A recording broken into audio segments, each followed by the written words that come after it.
आ जाओ भाई फटाफट सभी लोग सेशन को ज्वाइन करो। और आज के सेगमेंट में हम आपके साथ डिस्कस करने वाले हैं फिजिक्स का एक और बढ़िया सा टॉपिक, जिसमें हम बात करने वाले हैं एनएलएम यानी कि न्यूटन्स लॉस ऑफ मोशन के बारे में। तो आपको हमने वर्क, एनर्जी एंड पावर पूरा कंप्लीट करा दिया है। कार्य, ऊर्जा और शक्ति के बारे में आपके साथ डिस्कशन हो गया है। ओके, नहीं ये थर्ड क्लास है। वर्क, एनर्जी एंड पावर आपको हमने करा दिया था, है ना। पहले क्लास में आपका कार्य हो गया, ऊर्जा हो गई, शक्ति हो गई, उसके बारे में हमने कुछ बढ़िया से क्वेश्चन डिस्कस कर लिए थे। पूरी प्रैक्टिस आपकी कंप्लीट हो गई थी। ओके, आज हम बात करेंगे एनएलएम, जो कि एक इम्पॉर्टेंट पार्ट है आपके एग्जाम पॉइंट ऑफ व्यू से भी। यहाँ से क्वेश्चन आने का चांस रहता है पेपर में अक्सर।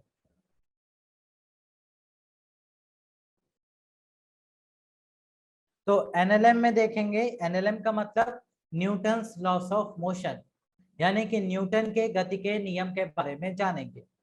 तो सबसे पहले बात करेंगे यहाँ पर फोर्स यानी कि बल क्या होता है, और बल से रिलेटेड कैसे कैसे क्वेश्चन आपके पेपर में पूछे जाते हैं।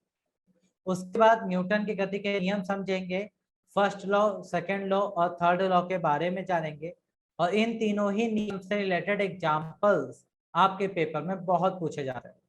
तो ये एग्जाम्पल्स अच्छे से तैयार करने हैं, क्योंकि यहीं से क्वेश्चन आपके पेपर में डायरेक्ट बनता है। ओके, तो इन्हीं चीजें आज के सेगमेंट में हम लोग सीखने वाले हैं। चलो भाई करते हैं स्टार्ट आज के क्लास को। सबसे पहले बात करते हैं फोर्स यानी कि बल के बारे में। अगर आपसे कोई सिंपल सा पूछता है व्हाट इज द फोर्स, बल क्या होता है, तो आप क्या जवाब दोगे भाई?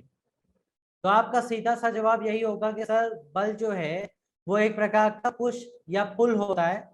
मीन्स एक प्रकार का धक्का होता है जो किसी ऑब्जेक्ट की पोजीशन चेंज कर भी सकता है और नहीं भी। मतलब पोजीशन चेंज करने की टेंडेंसी रखता है, उसे हम लोग बल कहते हैं। जैसे सिंपल सी बात है, अगर मेरे पास ये पेन है, मैं पेन को हाथों पे रखूं और इस पर बल लगा दिया है, तो ये इसकी पोजीशन बदल गई है, क्योंकि पेन इस जगह से उठ के मेरे हाथों में आ चुका है। तो यहाँ पर बल जो लग रहा है उसने पोजीशन बदल दी। लेकिन इतना ही बल अगर मैं अपने घर की दीवार पे लगाऊं, तो क्या उसकी पोजीशन बदलेगी? बिल्कुल भी नहीं। तो मतलब बल एक प्रकार का धक्का होता है, पुश या पुल, जो किसी वस्तु की अवस्था परिवर्तित करने की टेंडेंसी रखता है। बदल ही देगा ऐसा जरूरी नहीं है। ओके, ये पॉइंट अच्छे से याद रखेंगे। जो आप बचपन से डेफिनेशन पढ़ते आ रहे हैं वही यहाँ पर भी है। अब आपने डेली लाइफ में देखा भी होगा, जब आप किसी मॉल वगैरह में जाते हैं या किसी शॉप पे जाते हैं, तो वहां पर गेट के हैंडल के पास एक स्टिकर लगा होता है। उसमें लिखा होता है ना पुश या फिर पुल। तो वो एक प्रकार से साइंस की लैंग्वेज में क्या कह रहा है? फोर्स लगाइए, बल लगाइए। ठीक है, ये आपका सिंपल सा आंसर बनता है वहां से भी। तो बल के बारे में हम लोग समझ गए क्या है, पुश या पुल है जो किसी ऑब्जेक्ट की पोजीशन चेंज करने की टेंडेंसी रखता है। अब इसके छोटे छोटे पॉइंट समझते हैं।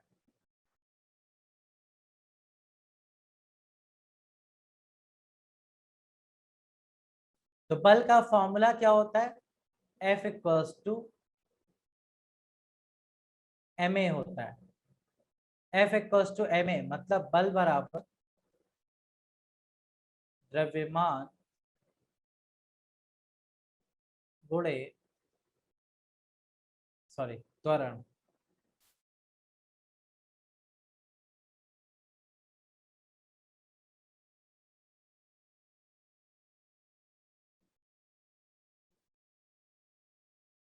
ओके भाई, ये आपका फोर्स होता है। ये कैसी क्वांटिटी होती है? ये एक वेक्टर क्वांटिटी है। वेक्टर मीन्स ये एक सदिश राशि होती है। अच्छा भाई, सदिश राशि है। तीसरा पॉइंट इसका यूनिट। मात्रकों की बात की जाए तो एसआई सिस्टम में इसका यूनिट क्या क्या बनता है भाई? एसआई सिस्टम में इसका पहला यूनिट जो कि है न्यूटन, वो आप सबको पता है। और दूसरा यूनिट होता है kilogram metre per second square. ठीक है, तो दो यूनिट इसके चलते हैं। अगर आप सीधे इस यूनिट में जाते हैं तो न्यूटन की जगह हो जाता है टाइम, और ये हो जाता है ग्राम, सेंटीमीटर पर सेकंड स्क्वायर। ओके, अब यहां से आता है दोनों के बीच रिलेशन। पेपर में क्वेश्चन आता है कि बताइए कि 1 न्यूटन में कितने डाइन्स होते हैं, या फिर आपसे ये पूछ सकता है कि एक डाइन में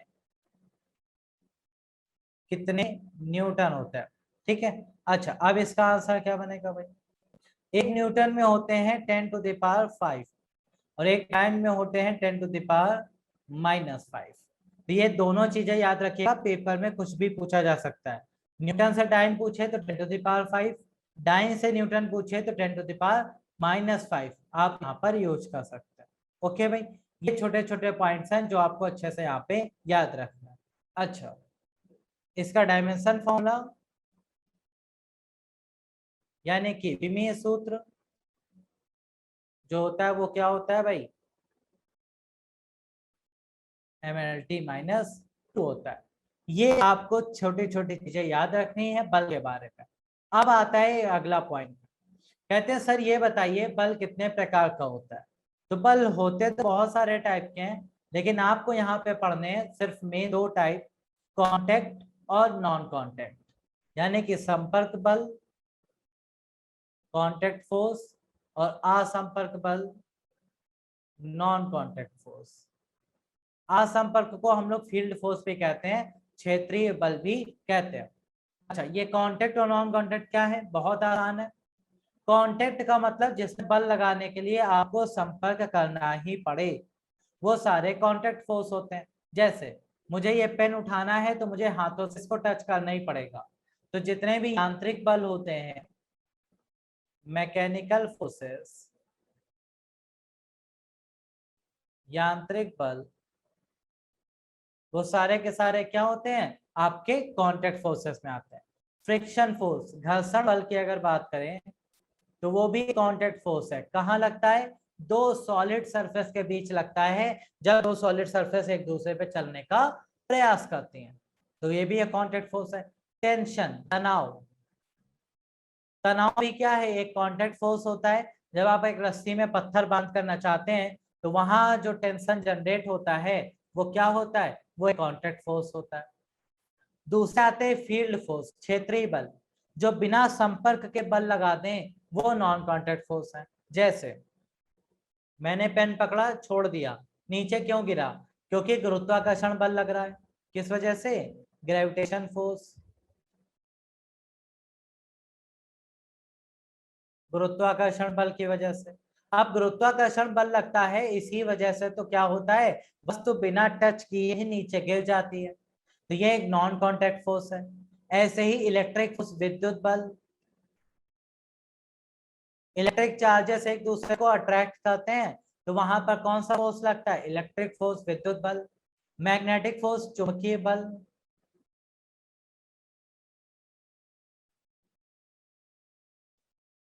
तो चुंबकीय बल जो लगता है वो भी किसके बीच लगता है भाई? दो मैग्नेट या लोहे जैसी चीजों के बीच, जो कि बिना कांटेक्ट के ही आपस में फोर्स लगा लेते हैं, इसलिए इनको हम लोग फील्ड फोर्स कहते हैं।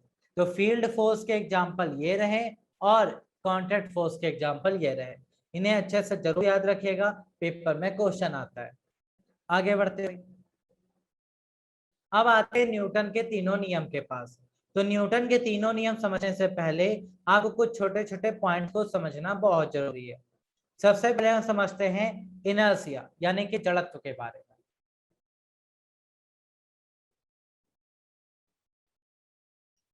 नाम तो आप सबने सुना होगा, जड़त्व यानी कि इनर्शिया क्या होता है। पहले बताओ, यहां तक कोई डाउट तो नहीं किसी को? यहां तक में किसी को कोई क्वेश्चन पूछना या कोई डाउट हो तो बताओ भाई।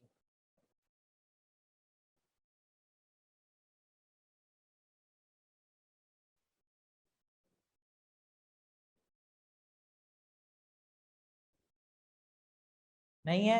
आगे बढ़े। चलो अब बात करते हैं इनर्शिया यानी कि जड़त्व के बारे में। भैया देखो, जड़त्व क्या होता है, कैसे काम करता है। बैक पेज लो भाई, बैक पेज ले लिया स्क्रीनशॉट। आगे बढ़े।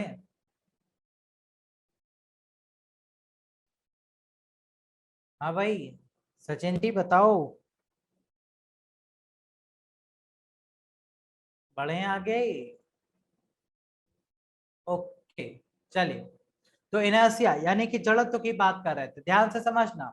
जड़त्व होता क्या है सर? ये होती है प्रॉपर्टी ऑफ एनी मैटर, यानी कि किसी भी पदार्थ का गुण होता है। प्रॉपर्टी ऑफ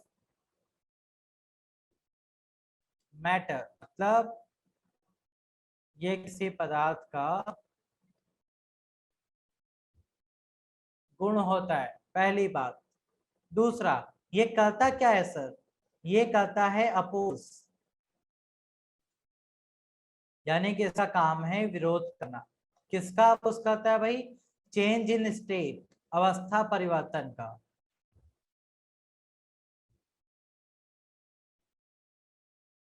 मतलब अवस्था परिवर्तन का विरोध करता है।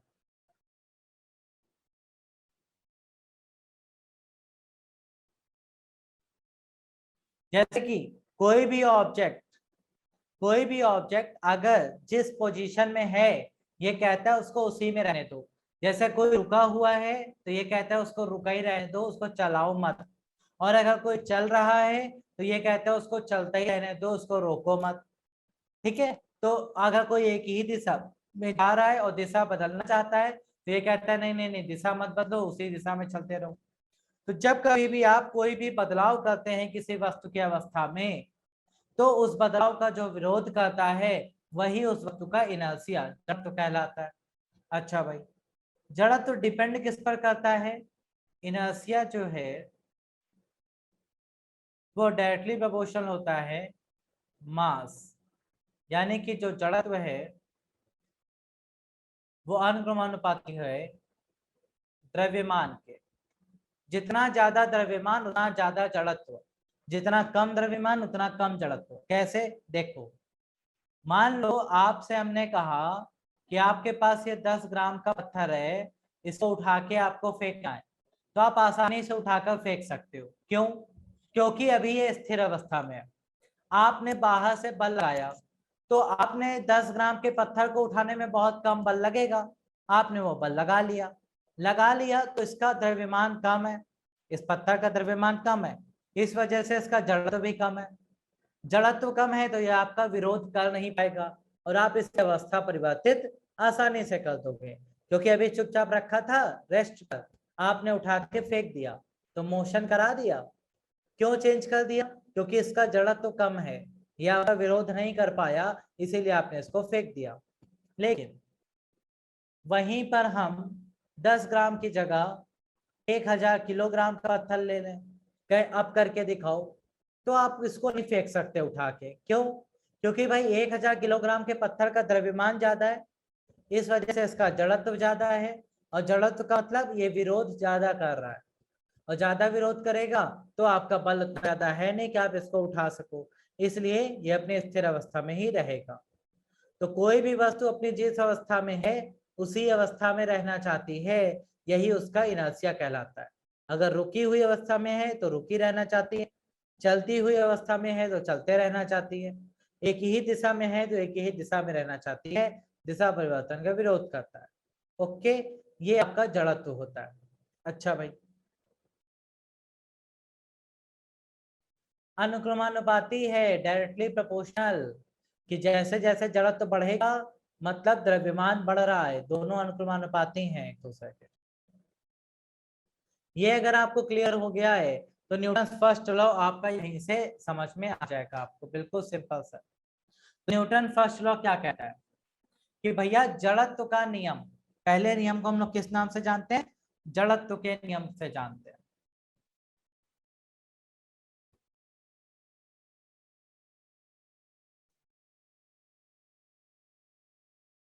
जड़त्व का नियम, लॉ ऑफ इनर्शिया कहते हैं इसको। अच्छा भाई, ये क्या कहता है?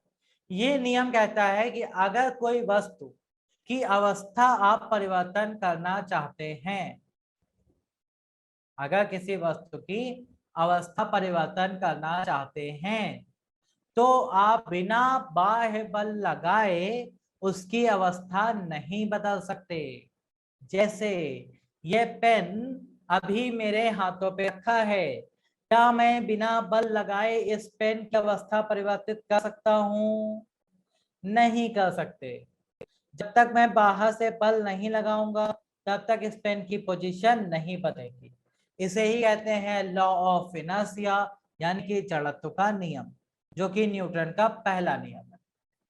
तो न्यूटन सर के पहले नियम में क्या बात पता चली कि किसी भी वस्तु की अवस्था परिवर्तित करने के लिए आपको बाह्य बल लगाना ही पड़ेगा, और बिना बाह्य बल लगाए अवस्था परिवर्तित नहीं होती। जैसे फॉर एग्जांपल समझिए, ये फुटबॉल अभी कैसा है? रेस्ट पर है, स्थिर अवस्था पे है। यहाँ पर प्लेयर ने इसको किक मारा, मतलब फोर्स लगा दिया। फोर्स लगते ही ये कैसे हो गई? मोशन में आ गई, गति अवस्था में आ गई, और अवस्था बदल गई। अब आपने सामने लगा दिया नेट, उससे टकराकर फिर से ये स्थिर अवस्था में आ गई। तो ये क्या था? अवस्था परिवर्तन। लेकिन क्यों हुआ? क्योंकि बल लगा। बिना बल लगाए आप अवस्था परिवर्तन नहीं कर सकते, यही पहला नियम है। बोलो भाई, समझ में आया?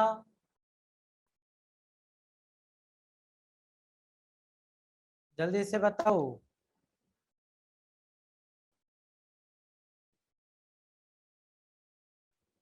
हाँ भाई, पहला नियम समझ में आया कि वस्तु की अवस्था परिवर्तित करने के लिए आपको बाह्य बल जरूर लगाना पड़ेगा।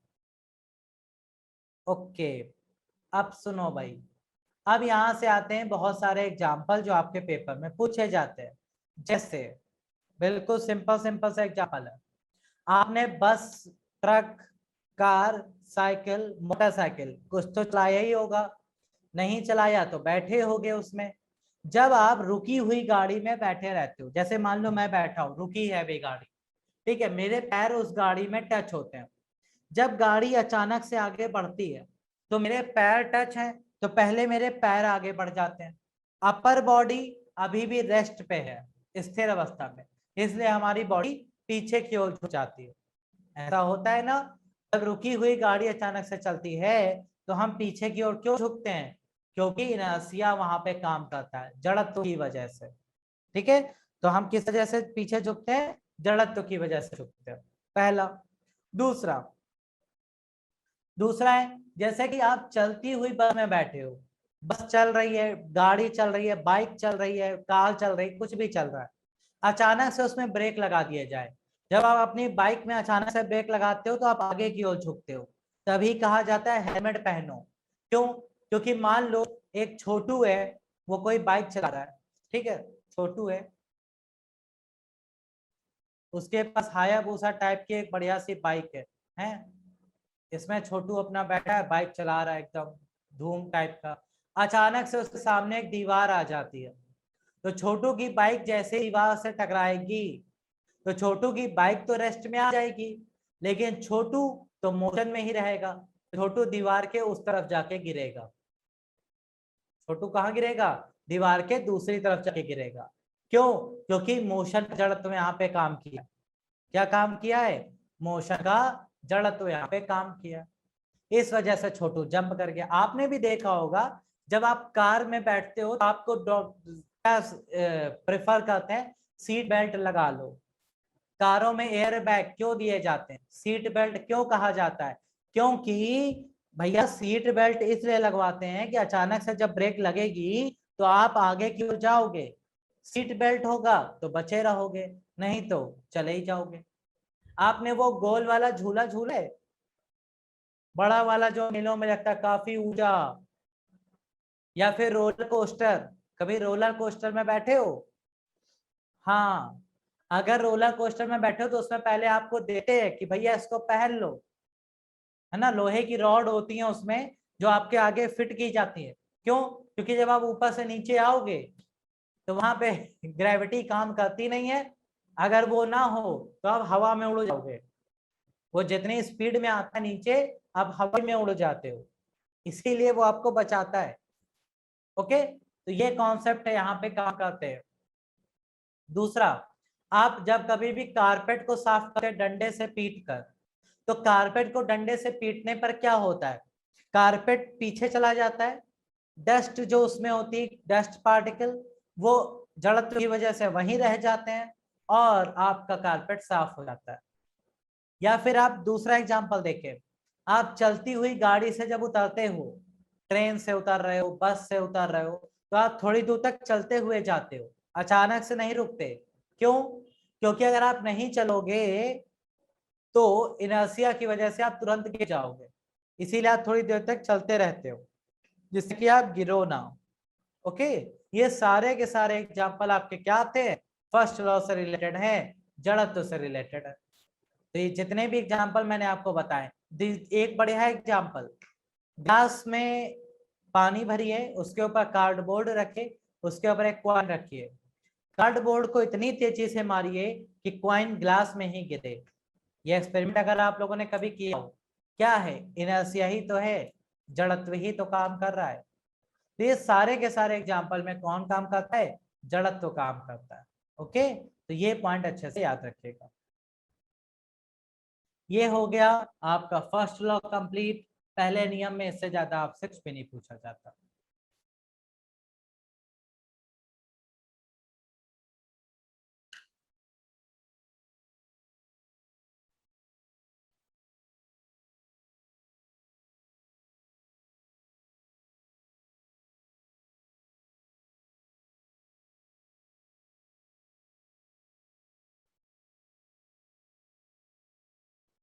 ओके भाई, अच्छा, अब आते हैं नेक्स्ट पार्ट पे, मोमेंटम।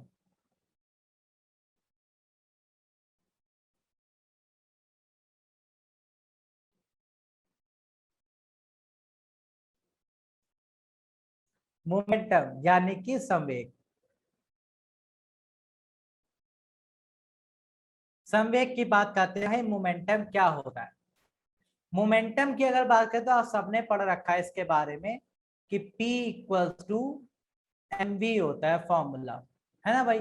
संवेग बराबर द्रव्यमान गुणे वेग होता है। ठीक है, अच्छा, इसका ये एक वेक्टर क्वांटिटी होती है, ये भी आपको पता है, सदिश राशि होती है। इसका जो मात्रक होता है, यूनिट, वो होता है क्या? किलोग्राम मीटर पर सेकेंड। ठीक है, और इसका जो डायमेंशन फॉर्मूला है वो होता है mlt-1। ये बातें आप सबको पता है, लेकिन अगर मैं आपसे पूछूं कि भाई मोमेंटम है क्या, तो आप क्या बताएंगे इसके अलावा? ये तो सबको पता है।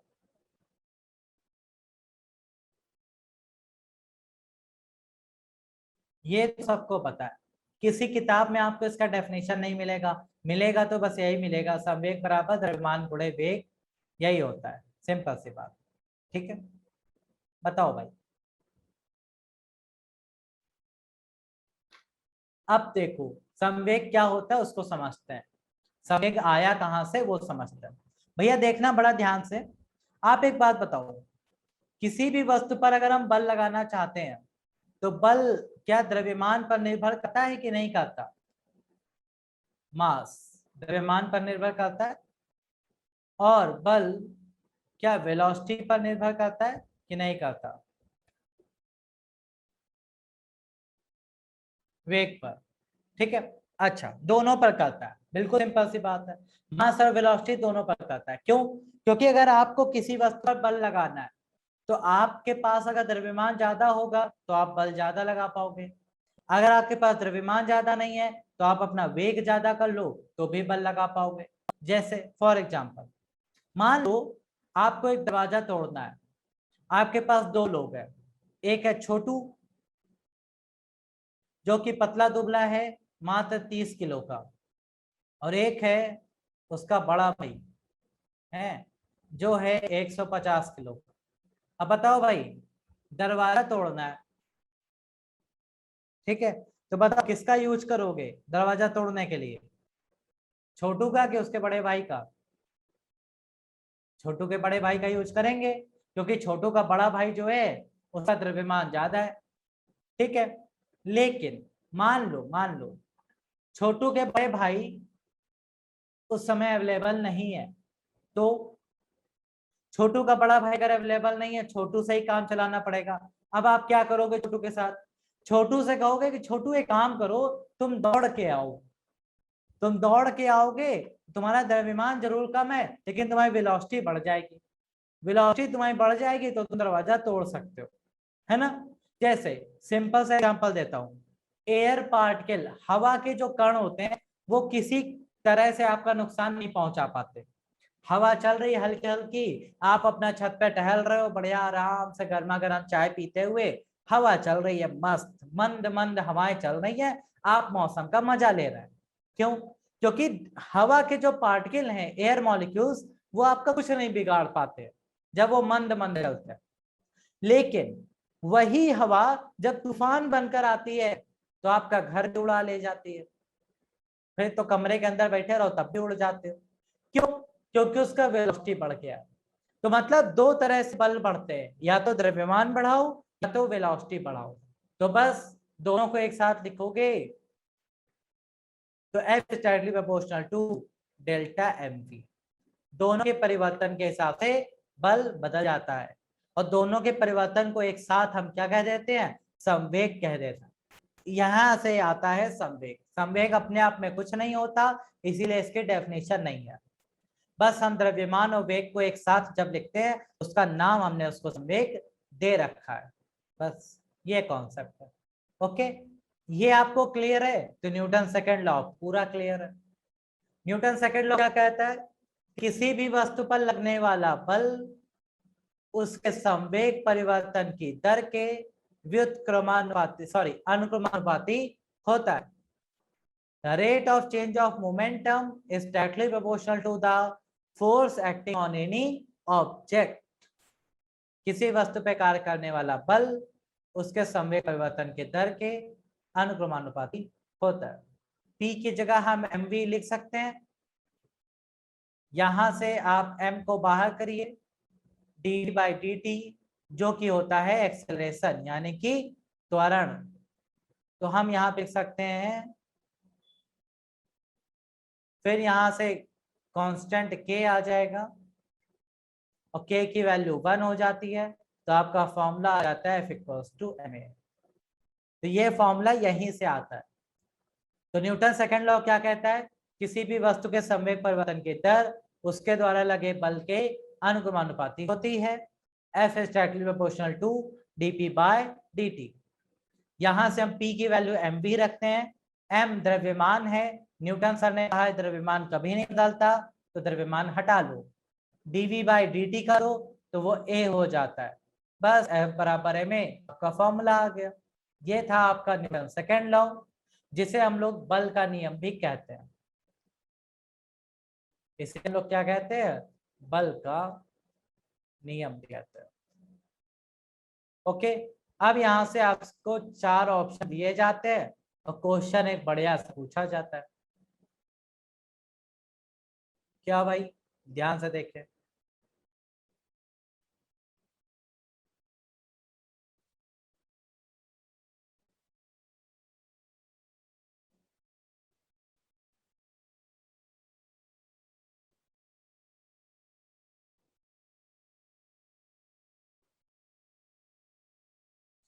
चलो भाई, इन चारों में कौन न्यूटन सेकंड लॉ है ये आपको पहचानना है, बताइए।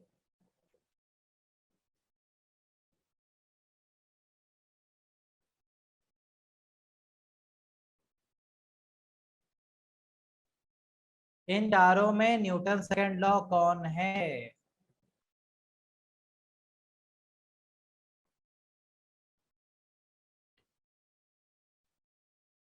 हाँ भाई, ज्यादातर लोग सी ऑप्शन के पास जा रहे हैं। भैया न्यूटन सेकंड लॉ ये सामने लिखा है तब भी गलत आंसर कर रहे हो, देख लो। सामने पूरा पूरा सेकंड लॉ लिख दिया है हमने, तब भी नहीं पढ़ पा रहे हो। न्यूटन सेकंड लॉ F=ma नहीं होता। ये एक सिर्फ मैथमेटिकल एक्सप्रेशन है जो न्यूटन सेकंड लॉ से निकल कर आया है। इसको न्यूटन सेकंड लॉ नहीं कहा जाता है, क्योंकि न्यूटन सेकंड लॉ की डेफिनेशन क्या कहती है? किसी भी वस्तु पर लगने वाला बल उसके संवेग परिवर्तन की दर के अनुक्रमानुपाती है, और यहाँ कहीं ऐसी बात नहीं है। ये सिर्फ एक गणितीय फॉर्मूला है जो सेकंड लॉ से निकल कर आया है, इसको सेकंड लॉ नहीं कहेंगे कभी भी। ओके, तो ये बात अच्छे से दिमाग में बैठा लीजिए। क्लियर? बोलो भाई। अब आते हैं न्यूटन सेकंड लॉ के एग्जाम्पल।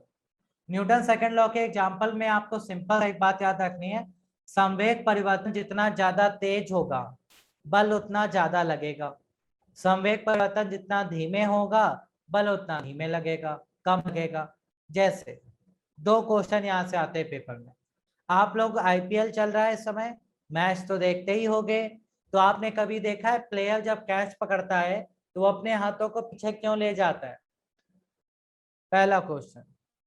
दूसरा दूसरा क्वेश्चन है कि जब कभी भी एथलीट ओलंपिक जब हुए थे तो आपने देखा होगा, एथलीट जब जंप करते हैं, चाहे लॉन्ग जंप करें चाहे हाई जंप करें, तो वो जब जंप करते हैं तो जिस सरफेस पे जंप करते हैं वो काफी सॉफ्ट बनाया जाता है। कि ऐसा क्यों किया जाता है, हार्ड क्यों नहीं बनाते? दोनों ही क्वेश्चन का आंसर है कि ऐसा इसलिए कहते हैं कि संवेग परिवर्तन की दर को धीमा किया जा सके, संवेग परिवर्तन की दर को स्लो किया जा सके, धीमा किया जा सके। और संवेग परिवर्तन की दर धीमी होगी तो बल भी कम लगेगा, जिससे आपको चोट कम लगेगी। ठीक है, अगर मान लो आप यहीं पर कैच पकड़ लेते हो, पीछे हाथ नहीं ले जाते हो, तो वी वेलोसिटी से बॉल आ रही थी किसी वेग से, यहीं पर पकड़ लोगे तो वेग हो जाएगा जीरो, तो वी से तुरंत जीरो। तो वेग बहुत तेजी से बदला, जिससे संवेग बहुत तेजी से बदला और बल ज्यादा लगेगा, आपको चोट लगेगी। यही चीज होती है जब एथलीट जंप करते हैं। अगर सरफेस हार्ड होगा तो अचानक से आपकी वेलोसिटी जीरो हो जाएगी, जिससे संवेग बहुत तेजी से बदलेगा, आपके बल जब बहुत लगेगा और हड्डियां टॉम एंड जेरी की तरह टूट जाएंगी। ठीक है भाई, तो ये हालात आपके साथ हो सकते हैं, इसीलिए सरफेस बहुत सॉफ्ट बनाते हैं, कैच पकड़ते हैं हाथ को पीछे ले जाते हैं। यही सिंपल सा लॉजिक काम करता है। बोलो भाई, चढ़ गया?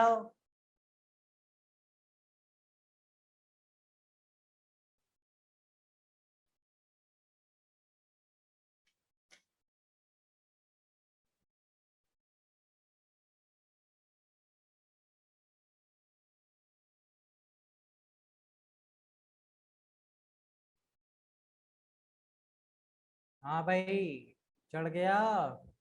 कोई समस्या किसी को नहीं है? आगे बढ़े? चलो भाई, रिफ्रेश कर लो भाई अगर स्क्रीन क्लियर नहीं आ रहा है तो। फिर आते हैं न्यूटन सर का थर्ड लॉ, जिसे हम कहते हैं क्रिया प्रतिक्रिया का नियम।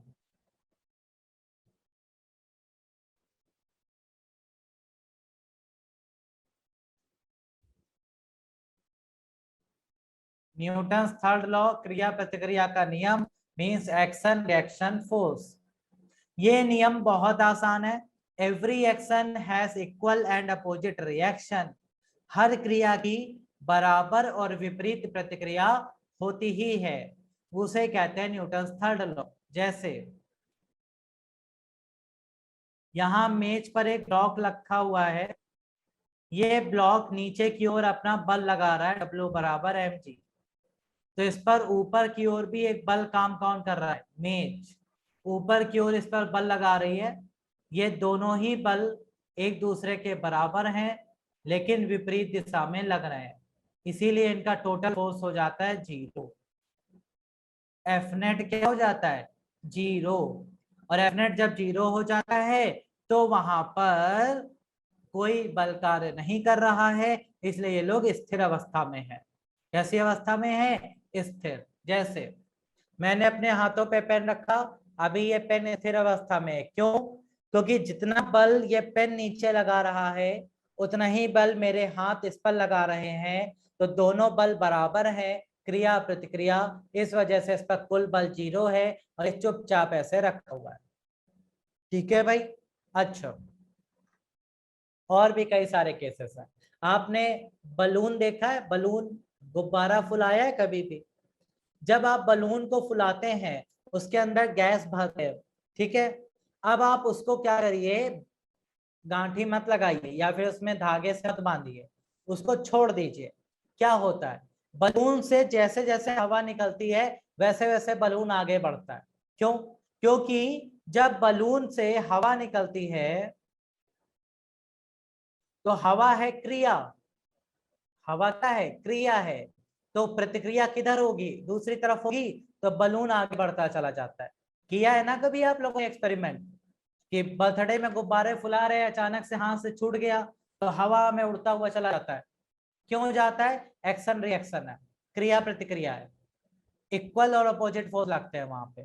ठीक है, रॉकेट आपका इसी सिद्धांत पे काम करता है। रॉकेट में इतनी ज्यादा जो फ्यूल बर्न होता है वो इतना ज्यादा तेजी से प्रेशर नीचे डालता है कि क्रिया नीचे हुई, प्रतिक्रिया ऊपर हुई, रॉकेट ऊपर चला गया। आप डेली जो चलते हो, आपके चलने में भी न्यूटन थर्ड लॉ है। आप जब चलते हो तो अपने पैर जमीन पे रखते हो, आप जमीन को पीछे धक्का देते हो, जमीन आपको आगे धक्का देती है, क्रिया प्रतिक्रिया होती है। एक्शन रिएक्शन काम करता है यहाँ पर भी। ठीक है, आप नाव में अगर बैठे हो तो जब आप नाव से उतरने लगते हो तो आप आगे की ओर बल लगाते हो, प्रतिक्रिया होती है, नाव पीछे जाती है ना। ये स्विमिंग करते हो, जब आप तैरते हो, स्विमिंग करते हो तो पानी को पीछे फेंकते हो, पानी आपको आगे फेंकता है। ये बहुत सारे एग्जाम्पल हैं जो क्रिया प्रतिक्रिया के नियम पर ही होल्ड होते हैं। तो किसी वस्तु पर जब हम क्रिया करते हैं तो उस पर बराबर और विपरीत प्रतिक्रिया भी काम करती है। बोलो भाई, एक्शन रिएक्शन समझ में आया? कोई समस्या तो नहीं है? ओके, अब एक छोटू क्वेश्चन। ये हमारे पास एक सॉलिड बॉक्स है, बिल्कुल सॉलिड है। अच्छा, आपको पता है कि हर चीज छोटे छोटे पार्टिकल से मिलकर बनी होती है। ये बॉक्स के अंदर के पार्टिकल है छोटे छोटे। और आपको ये भी पढ़ाया गया है कि किसी भी पदार्थ के कण लगातार गति करते रहते हैं, वो कभी भी रेस्ट पे नहीं रहते, वो लगातार गति करते हैं। तो जब किसी भी पदार्थ के कण लगातार गति करते हैं तो वो आपस में टकराते भी हैं। तो क्या यहाँ पर एक्शन रिएक्शन होता है? क्या यहाँ पर क्रिया प्रतिक्रिया होती है? यस या नो? बताओ भाई। एक ठोस पदार्थ है आपके पास जिसके कण आपस में टकरा रहे हैं और टकरा कर एक दूसरे पर बल लगा रहे हैं, तो क्या यहाँ पर क्रिया प्रतिक्रिया होगी, एक्शन रिएक्शन होगा?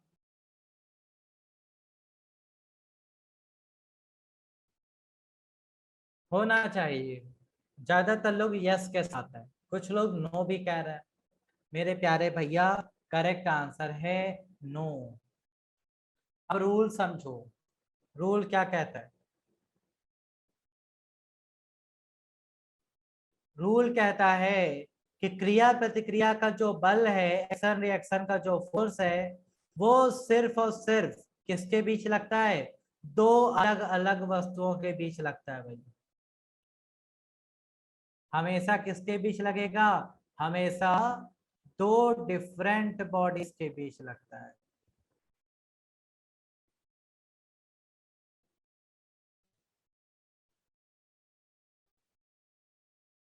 ओके, कभी भी एक ही वस्तु के कणों के बीच नहीं लगता, ये याद रखिएगा।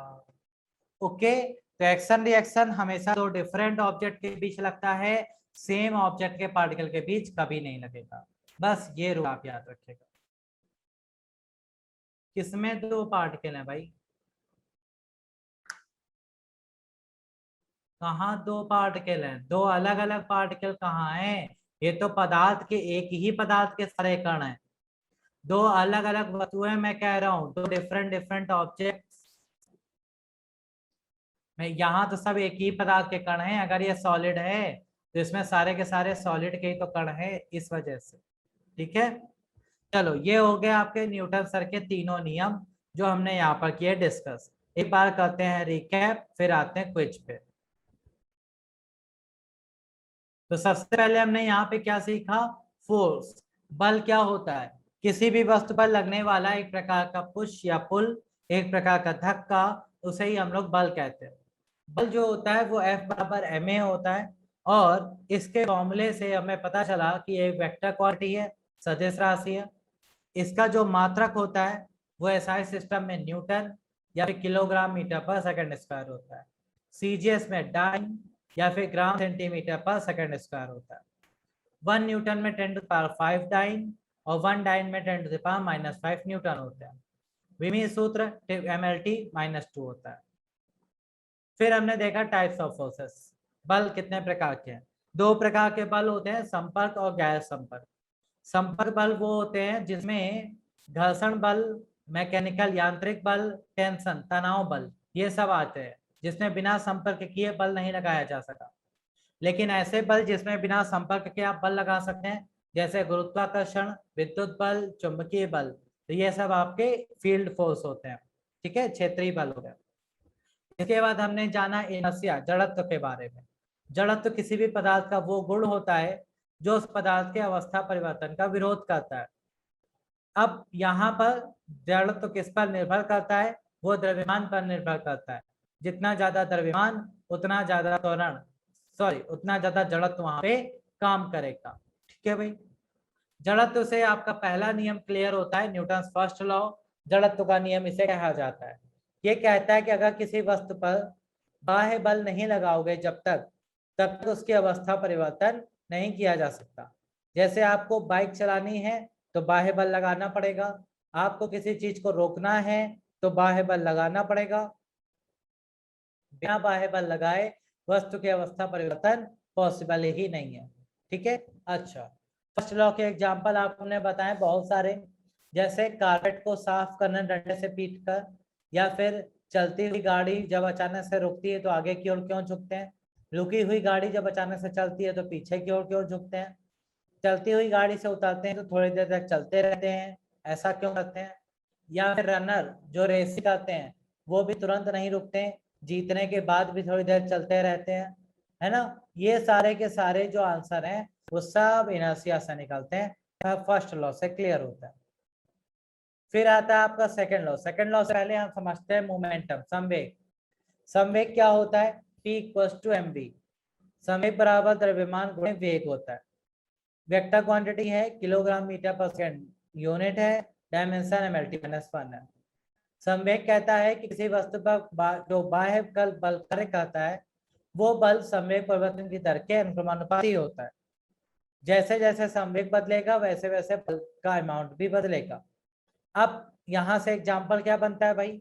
सिंपल सा एग्जाम्पल बनता है कि अगर आपको किसी वस्तु पर बल बहुत ज्यादा लगना है तो संवेग परिवर्तन बहुत तेज कर दीजिए, मतलब या तो वेलोसिटी बहुत बढ़ा दीजिए या तो द्रव्यमान बहुत बढ़ा दीजिए, तो आपका संवेग बदल जाएगा।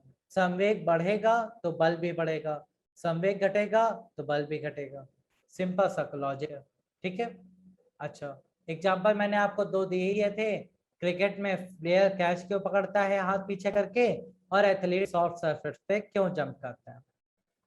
फिर हमने बात करी एक्शन रिएक्शन, क्रिया प्रतिक्रिया, जिसमें हमने जाना कि इक्वल एंड अपोजिट फोर्सेस किसी भी वस्तु पे काम करते हैं तो वो स्थिर अवस्था में रहती है और उस पर लगने वाला नेट फोर्स 0 होता है।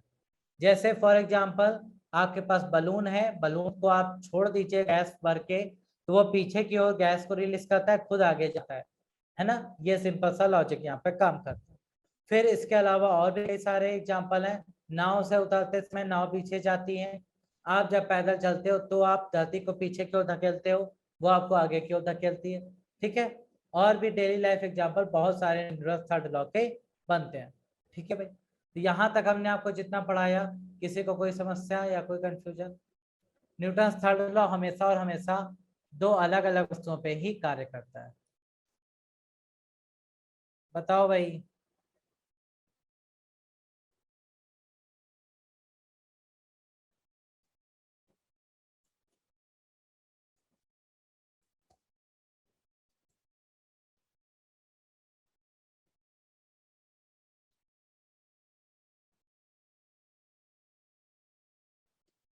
हाँ भाई बताइए।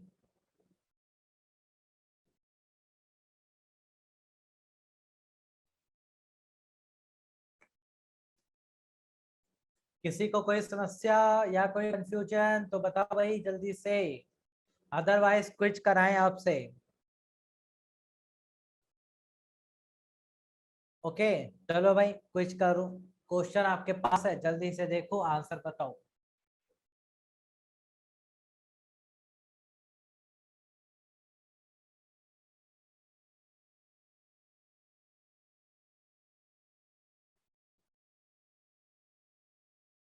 मोमेंटम निकालना है, संवेग निकालना है, द्रव्यमान है 0.01 किलोग्राम और बस की गति है 5 मीटर पर सेकेंड। तो बताओ भाई संवेग कितना।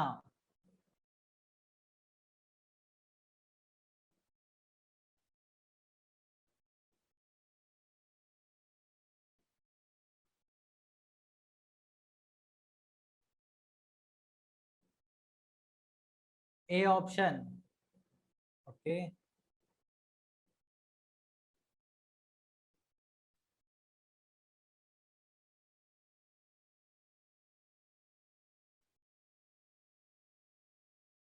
A option. चलो भाई, ए ऑप्शन बिल्कुल सिंपल सा है, पी इक्वल्स टू आपको कुछ करना ही नहीं था, एम बी लगा देना है। एम कितना है 0.01, वी कितना है 5, तो बस आंसर आ गया 0.05 किलोग्राम मीटर पर सेकेंड। बिल्कुल सही, ये आपका मोमेंटम आ गया।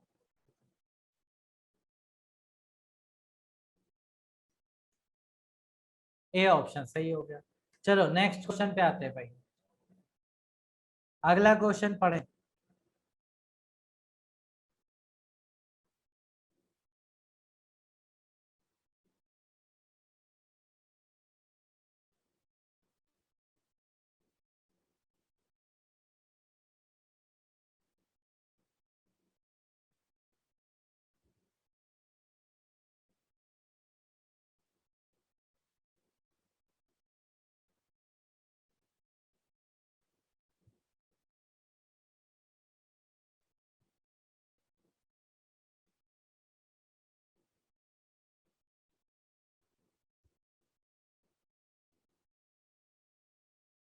हाँ भाई, A option, B option, C option सारे ही आ गए।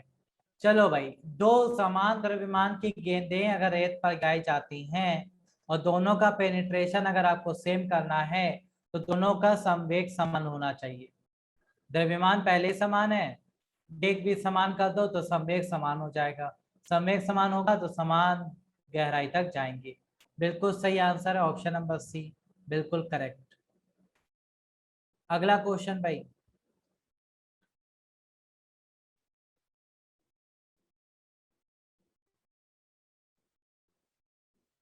कार्ड ग्लास के किनारों पर रखा गया है, इसके कारण सिक्का विराम में रहता है, क्यों।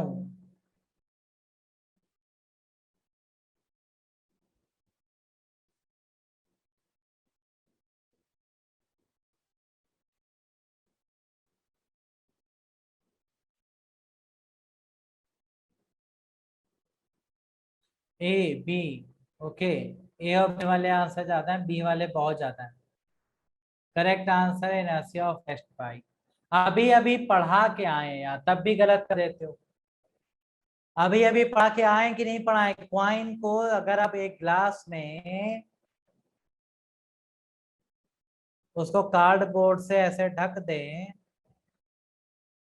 और उसके ऊपर क्वाइन रख दें, कार्डबोर्ड को इतनी तेजी से मारें कि क्वाइन ग्लास में जाकर गिर जाए, तो जड़त्व का इनर्शिया, सॉरी, जड़त्व का क्या है, फॉर्मेशन आपको देता है, मतलब विराम जड़त्व के बारे में बताता है कि सिक्का विराम में था, उसे पता ही चला कब कार्डबोर्ड निकल गया, तो वो विराम में ही रह गया।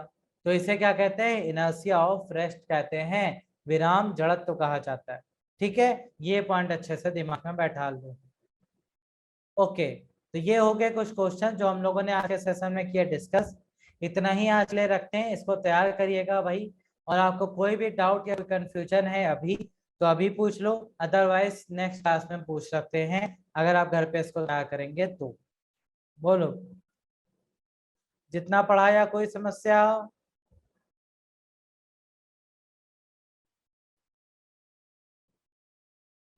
एमबी के क्वेश्चन, कौन सा एमबी का क्वेश्चन भाई।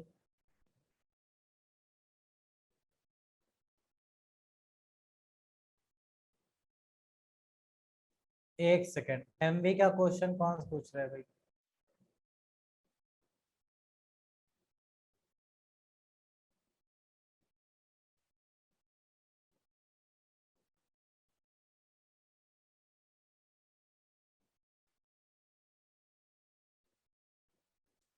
तो 3 हुए हैं।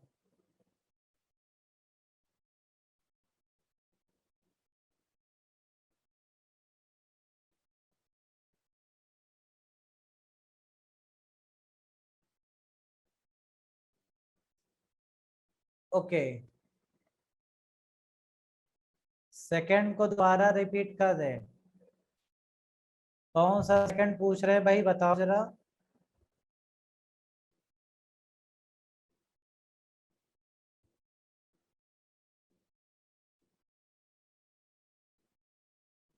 ऊपर ऊपर पढ़ा रहे हैं, कितना डीप पढ़ना है? एनडीए की तैयारी करो क्या? फिजिक्स है सीखनी है पूरी। हाँ भाई, डीप आता हो तो बताओ आपके पेपर में, हम भी जाने। भाई जितना आता है उतना ही तो पढ़ाएंगे। फिजिक्स तो बहुत डीप है, डीप पढ़ना है। एनडीए का बैच चल रहा है, आ जाओ, बहुत डीप है वहां पे। क्वेश्चन भैया इसी लेवल के आते हैं, आपके लेखपाल में उतना डीप नहीं आता है जितना आपको लग रहा है। 2-3 क्वेश्चन आएंगे, वो भी कॉन्सेप्ट पे आते हैं। वो नहीं आते हैं कि सर इसका न्यूमेरिकल लगवा दो, सर F बराबर ma के अलावा कोई फॉर्मूला लगवा दो। वो सब नहीं आता है। हम भी पेपर एनालाइज करते हैं, तभी उस हिसाब से आपको पढ़ा रहे हैं। वो चीजें वहीं चलती हैं। ठीक है, यहाँ पे जो आपका क्वेश्चन आता है वो टॉपिक के अकॉर्डिंग आता है। आपके अच्छे क्वेश्चन लाइट से आते हैं। ऑप्टिक्स आएगा, ऑप्टिक्स में हम आपको चीजें बताएंगे क्या क्या आ रहा है। यहाँ से न्यूटन के नियम से सिर्फ एग्जाम्पल आते हैं, और कुछ आपसे नहीं पूछा जाता है। तो एग्जाम्पल ही मैंने आपको पढ़ाए हैं, वही आपके काम के हैं। ये वाला क्वेश्चन पूछ रहे थे भाई, संवेग वाला। भैया देखो, संवेग वाले में कुछ नहीं करना था, आप खुद दिमाग लगाओ। अगर समान द्रव्यमान की 2 गेंदें हैं, जो दोनों के द्रव्यमान समान है, ठीक है, उसको एक रेत पर गिराया जाता है। अब हम चाहते हैं कि दोनों ही समान गहराई तक जाए, यानी कि दोनों ही इतनी नीचे जाए। तो उसके लिए दोनों का वेग भी तो समान होना चाहिए, तभी तो दोनों जाएंगी। तो अगर द्रव्यमान भी समान है, वेग भी समान है, तो इसका मतलब हम कह सकते हैं दोनों का संवेग समान होना चाहिए। संवेग दोनों का समान होगा तो दोनों का बल भी समान लगेगा। इस वजह से वो दोनों समान गहराई प्राप्त कर पाएंगे। इसीलिए करेक्ट आंसर यहाँ पे ऑप्शन नंबर सी हुआ है। ठीक है, अब समझ में आ गया? ओके, तो इतना भाई आप पढ़ेंगे। इतने में अगर आपको घर पे कोई डाउट लगता है तो आप हमसे डिस्कस कर सकते हैं। ओके, चलो भाई।